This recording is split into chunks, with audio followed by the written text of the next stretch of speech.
इस विशेष वीडियो में हम एनिलिडा संघ के विवरणों पर चर्चा करेंगे।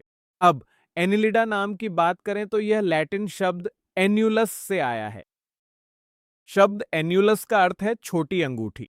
और अगर हम एनिलिडा संघ का एक बहुत ही सामान्य उदाहरण यानी केंचुए की बात करें तो हम देख सकते हैं कि इसका शरीर छोटे छोटे छल्लों, छोटे छोटे खंडों या मेटामेयर में बंटा होता है और इसी तरह इसका नाम एनिलिडा पड़ा। इसके बाद आवाज की बात करते हैं।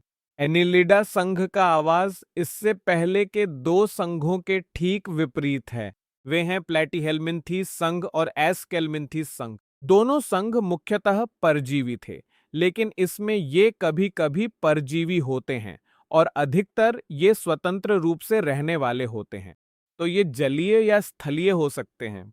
जलीय में ये समुद्री भी हो सकते हैं और मीठे पानी में भी पाए जा सकते हैं।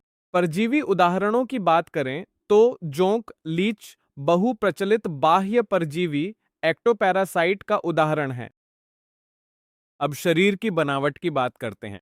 अब शरीर छोटे छोटे खंडों में विभाजित होता है और इन खंडों को मेटामेयर कहा जाता है। इसीलिए हम कहते हैं कि सच्ची खंडता या मेटामेरिज्म एनिलिडा संघ में पाया जाता है। अब एनिलिड्स में अनुदैर्ध्य लॉन्गिट्यूडिनल और वृत्ताकार सर्कुलर मांसपेशियां होती हैं जो गति लोकोमोशन में सहायता करती हैं। अगर हम उन एनिलिड्स की बात करें जो पानी में रहते हैं यानी जलीय एनिलिड्स। जलीय एनिलिड का उदाहरण नेरिस है जिसे यहां दिखाया गया है।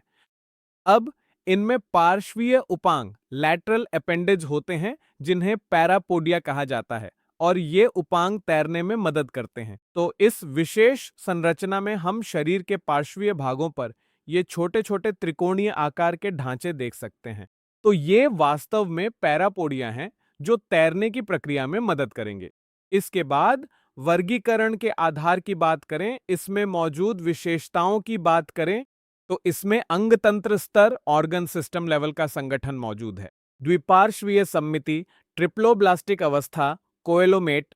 अब अगर हम कोएलोमेट अवस्था की बात करें तो एनिलिडा वह पहला संघ फाइलम है जिसमें सच्चा कोएलोम पाया जाता है। साथ ही एनिलिडा पहला फाइलम है जिसमें सच्ची खंडता या मेटामेरिज्म मौजूद होता है। अब एनिलिडा के मामले में मेटामेरिज्म बाहरी और आंतरिक दोनों ही होगा। तो अगर हम बाहरी रूप से खंडता देखें तो हमें वे खंड दिखाई देंगे और अगर हम एनाटॉमी करें यानी एनिलिड को काटें तो अंदर भी हमें ये मेटामेयर मिलेंगे। इसीलिए यह बाहरी और आंतरिक दोनों रूपों में होता है। पाचन तंत्र की बात करें तो इसमें पूर्ण पाचन तंत्र होता है। अब अगर हम परिसंचरण तंत्र की बात करें तो एनिलिड्स पहला फाइलम है जिसमें परिसंचरण तंत्र आया और एनिलिड्स के मामले में परिसंचरण तंत्र बंद होता है। यहां एक अपवाद ध्यान में रखना है और वह है जोंक। तो जोंक अपवाद हैं और उनमें खुला परिसंचरण तंत्र होता है। अब उत्सर्जन तंत्र की बात करें।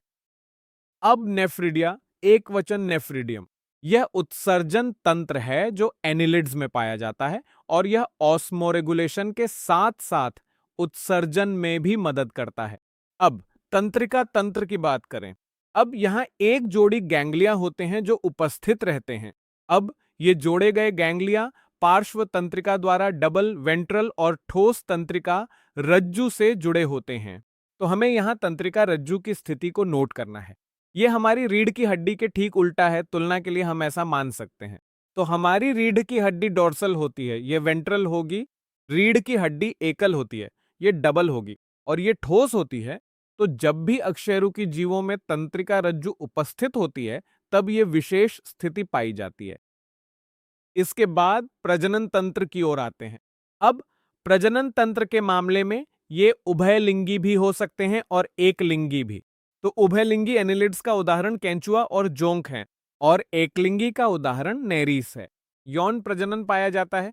एनिलिड्स के मामले में बाहरी और आंतरिक निषेचन दोनों तथा अप्रत्यक्ष और प्रत्यक्ष विकास दोनों पाए जाते हैं।